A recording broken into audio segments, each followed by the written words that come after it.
sometimes mwanamke anaweza kukuambia ana dalili zote za ujauzito. Dalili zote za nini? Za ujauzito, na akipima anakuta sio mjamzito. Nini huwa kinatokea kwenye mwili wake? Ni kwamba hivi mwili unajaribu kukupa taarifa kwamba bana, kwenye kizazi huku kuna mambo hayako sawa. Na mambo gani yanaweza yakawa hayako sawa? Jambo la kwanza, unaweza ukawa na uvimbe kwenye kizazi. Jambo la pili, unaweza ukawa na mashambulizi kwenye via vyako vya uzazi. Jambo la tatu, unaweza ukawa na changamoto ya endometriosis au endometrial pamoja na ovarian cyst.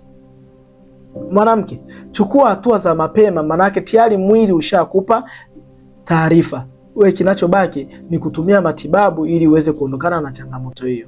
Nipo kukusaidia, na kama ulikuwa hujawahi kufollow channel yangu hakikisha una follow, na kama una changamoto kama hizo au unamfahamu changamoto kama hizo, basi nitafuteni kwa ajili ya kupata ushauri pamoja na matibabu. Dr. Seif nipo kwa ajili yako.